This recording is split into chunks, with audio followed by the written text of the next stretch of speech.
Hello students. आज मैं आप लोगों को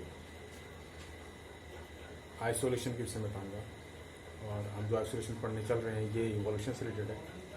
आइसोलेशन जो है ये इम्पोर्टेंट क्यों है, ये मेनली यहाँ पर हम जो स्टडी करने चल रहे हैं रिप्रोडक्टिव आइसोलेशन। इवोल्यूशन में नई स्पीसीज फॉर्म होती हैं, उसमें आइसोलेशन का बहुत इंपॉर्टेंट रोल है। आइसोलेशन क्या है? आइसोलेशन मतलब ये हुआ कि ये किन वजह से होता है। Mostly two types. एक तो जियोग्राफिकल है। कभी कभी क्या होता है कि एक ही स्पीसीज के दो पर्सन जब दो जगह माइग्रेट हो जाते हैं, माइग्रेशन इतना दूर हो जाता है कि बीच में जियोग्राफिकल बैरियर्स बन जाते हैं। जैसे पहाड़ियाँ हुई, नदी हुई, नाले हुए, तो जो स्पीसीज अलग अलग हुई वो कभी भी आपस में मेटिंग या रिप्रोडक्शन नहीं कर सकती हैं। उससे क्या होता है, ये आइसोलेशन क्या हुआ, जियोग्राफिकल आइसोलेशन।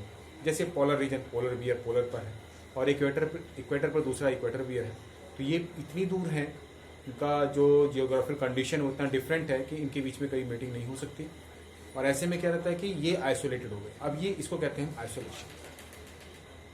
तो हम आइसोलेशन का क्या इंपॉर्टेंट है, इसमें होता क्या है कि कभी कभी जो म्यूटेशन के थ्रू, पॉलीप्लॉइडी या यूप्लॉइडी के थ्रू, या फिर किसी अदर जैसे क्रॉसिंग ओवर है, लिंकेज है, किसी भी कंडीशन में जियोग्राफिकल कोई, या हम कहते हैं कि ये हमारे इन्वायरमेंटल कोई कंडीशन ऐसी बन जाती है जिससे कोई डिस्टर्बेंस हमारे जेनेटिक डिफरेंस बनता है। तो उसमें क्या होता है, यानी जेनेटिक स्ट्रक्चर में कुछ डिफरेंस आता है। ये डिफरेंस स्टार्टिंग में तो हमको बहुत थोड़ा सा दिखता है, लेकिन धीरे धीरे ये डिफरेंस इतना ज़्यादा होता जाता है कि एक नई स्पीसीज ही फॉर्म होती है। यानी उनके बीच फिर रिप्रोडक्शन पॉसिबल नहीं होता, तो उनका टोटल जो जीन स्ट्रक्चर चेंज हो जाता है। और इसको हम कहते हैं आइसोलेशन ऑफ और न्यू स्पीसीज का फॉर्मेशन। यहाँ पर देखेंगे जो फैक्टर्स हैं आइसोलेशन के, डिफरेंट टाइप ऑफ फैक्टर्स, वो क्या क्या है। ठीक है, तो चलो यहाँ देखते हैं हम रिप्रोडक्टिव आइसोलेशन।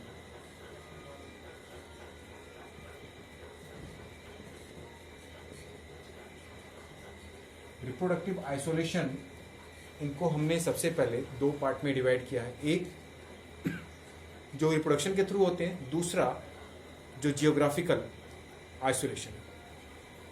तो जियोग्राफिकल हमेशा हमारे जियोग्राफिकल कंडीशन के से लेकर या इन्वायरमेंटल कंडीशन को लेकर रहता है। तो यहाँ पर देखते हैं फर्स्ट या मेनली, अब जो रिप्रोडक्टिव आइसोलेशन है इसमें मैं बता दूं आपको कि कुछ फैक्टर्स होते हैं जो इन्वॉल्व होते हैं।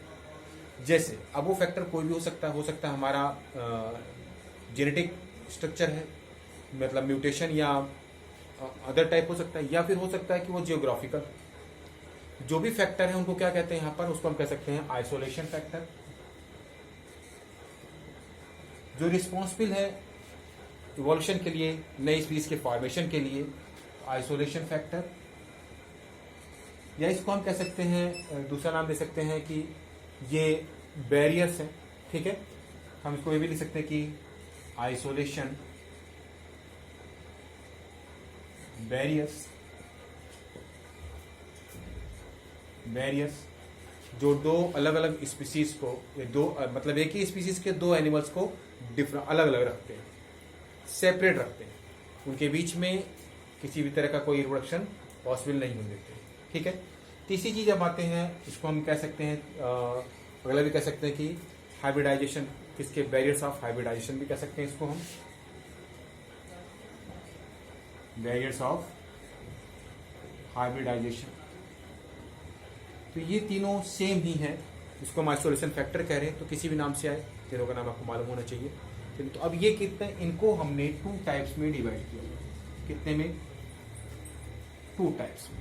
कौन कौन से दो टाइप होंगे? अभी भी मैंने स्टार्टिंग बताया आपको कि या तो वो जियोग्राफिकल फैक्टर हो सकता है या फिर वो रिप्रोडक्टिव फैक्टर हो सकता है। तो हमने यहाँ पर दो पार्ट किया, तो पहले हम देख लेते हैं। यहाँ पर फर्स्ट है हमारा जियोग्राफिकल फैक्टर। ठीक है, इसको जियोग्राफिकल आइसोलेशन लिखिए। तो जियोग्राफिकल फैक्टर की वजह से अगर आइसोलेशन हो रहा है तो इसको हम कहेंगे जियोग्राफिकल आइसोलेशन। इसमें क्या है, इसमें बताया कि अभी आपको कि ये हमारी इन्वायरमेंटल कंडीशन के लिए है। इन्वायरमेंटल कंडीशन मतलब कि माइग्रेशन, अगर दो स्पीसीज का माइग्रेशन बहुत दूर दूर होता है तो उनके बीच में धीरे धीरे वेराइटीज़ बढ़ती जाती हैं। हम ये भी जानते हैं कि कभी भी जो है आइसोलेशन तो हमेशा ही हो रहा है, सेग्रीगेशन हमेशा हो रहा है, क्योंकि जो सेक्सुअल रिप्रोडक्शन होता है मेल एंड फीमेल के बीच में हो रहा है, तो डिफरेंट टाइप ऑफ क्रोमोसोम्स एक साथ आते हैं, 23 पेयर्स क्रोमोसोम्स एक साथ आते हैं। अगर हम ह्यूमंस की बात ही कर रहे हैं तो वो जो नई जनरेशन आती है उसमें कोई ना कोई नया आइसोलेशन रहेगा ही रहेगा। लेकिन अगर यही सेम स्पीसीज के दो मेंबर अलग अलग पार्ट में जाते हैं तो वहाँ पर अलग अलग पार्ट में जाते हैं और उसमें क्या होता है, फिर इसके बाद दोनों एक साथ नहीं हो पाते हैं, किसी भी वजह से ना हो पाए। सिर्फ अभी चाइना और इंडिया के बीच में क्या है, हिमालय पर्वत है, तो दोनों अलग अलग सेपरेट। देखिए चाइना के ह्यूमंस को देखो और हमारे इंडियन को देखो, दोनों में सेपरेशन क्यों है? उसका बैरियर कौन हुआ? हिमालय हुआ। ठीक है, इसी तरह से आप देखिए जो ब्रिटेन में है, कैनेडियन है, ब्रिटेन है, उनके बीच में देखिए डिफरेंस क्या है, बैरियर बीच में कौन है? पैसिफिक ओशन है। कहने मतलब ये हुआ कि जो डिफरेंस आ रही है, अब देखिए चाइनीज, मैंने कहा आपको कि जो डिफरेंस है ह्यूमन माने इंडियन और चाइनीज, इन दोनों की ह्यूमन स्पीसीज में, सब स्पीसीज में क्या डिफरेंस है? आज की डेट में देखें तो वो मंगोलियन है और हम लोग क्या है, कॉकेसाइड है। ये डिफरेंस आया। अभी ये डिफरेंस बहुत कम है तो रिडक्शन पॉसिबल है, बट हो सकता है धीरे धीरे फ्यूचर में डिफरेंस इतना ज़्यादा हो जाएगा कि बीच में रिडक्शन प्रोसेस में रिप्रोडक्शन जो है पॉसिबल नहीं होगा। उस समय दोनों अलग अलग स्पीसीज बन जाएंगे। ठीक है, जैसे पोलर बियर में दोनों पोलर बियर अलग अलग स्पीसीज के हैं, जो व्हाइट कलर का है तो ब्लैक कलर का है। क्यों? वही जियोग्राफिकल बैरियर्स बीच में आए। ठीक है, तो कहने मतलब कोई भी ऐसा बैरियर जो उसके जियोग्राफिकल रीजन है, उन बैरियर्स को हम क्या कहेंगे? जियोग्राफिकल बैरियर कहेंगे, जो उनके बीच में रिप्रोडक्शन को पॉसिबल नहीं होने देते। धीरे धीरे सेपरेट हो रहे हैं और धीरे धीरे वहाँ के कंडीशन के अकॉर्डिंग, वहाँ का इन्वायरमेंट क्या करता है, इनमें धीरे धीरे वो वहाँ के अकॉर्डिंग अडेप्ट होते हैं, तो उसमें कुछ डिफरेंसेस आती रहती हैं। धीरे धीरे डिफरेंसेस इतनी ज़्यादा हो जाती है कि वहाँ पर दो स्पीसीज पार हो जाती हैं, दो स्पीसीज, दो न्यू स्पीसीज में कन्वर्ट हो जाते हैं। तो ये हो गया हमारा जियोग्राफिकल आइसोलेशन। ठीक है, सेकेंड हमारा है रिप्रोडक्टिव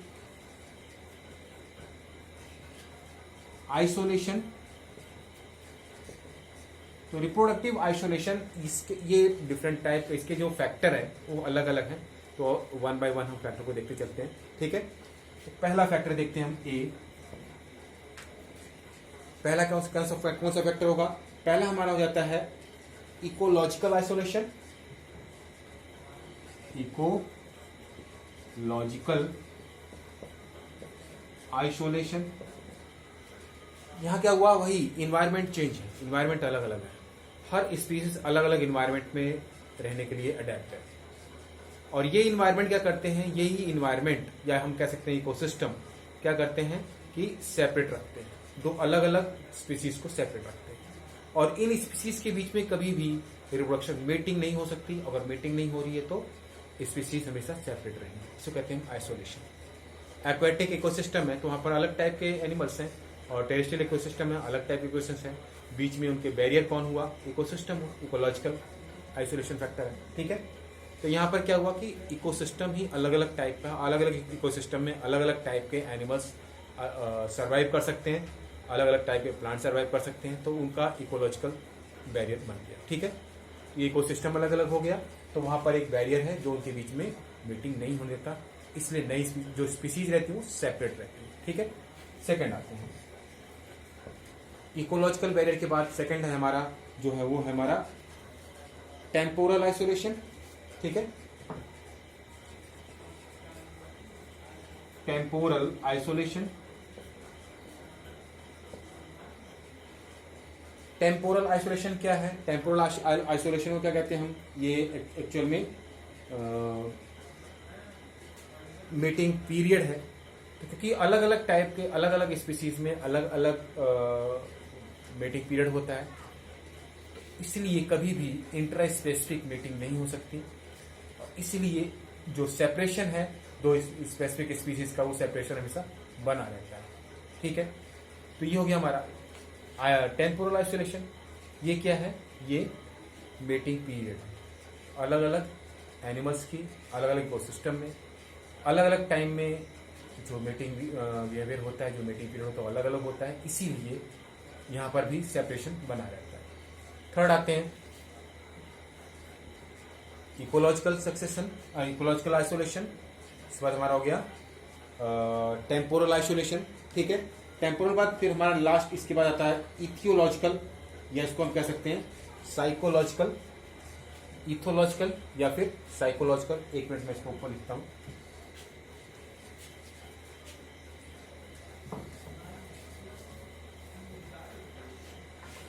थर्ड यहां लिख लेते हैं सी, इथो, ETHO, ठीक है, लॉजिकल ऑब्लिक, या इसको हम दूसरा नाम दे सकते हैं साइकोलॉजिकल।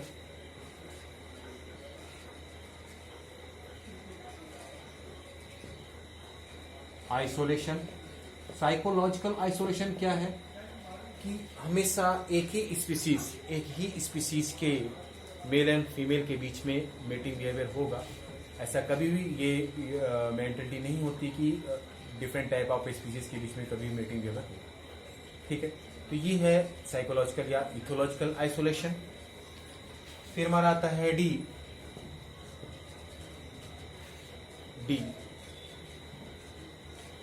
यहाँ पर देखिए इथोलॉजिकल या साइकोलॉजिकल का मतलब आप अगर उसमें आते हैं कि गधे की और घोड़े की बात करते हैं, अगर वहाँ पर जो म्यूल्स फार्म होते हैं, नए खच्चर फार्म होते हैं, उस केस में तो वहाँ पर ऐसा नहीं है कि उनमें नेचुरल मेटिंग बिहेवियर होता है, ऐसा नहीं है।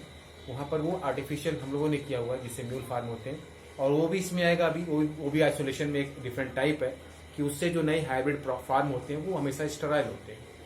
स्टेराइल हो गए इसका मतलब क्या हुआ कि नई स्पीसीज फार्म नहीं होगी। यानी ये क्या करते हैं, ये स्पीसीज को आइसोलेट करते हैं, स्पीसीज को सेपरेट रखते हैं, ठीक है।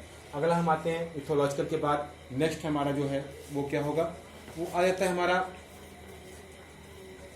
Mechanical isolation.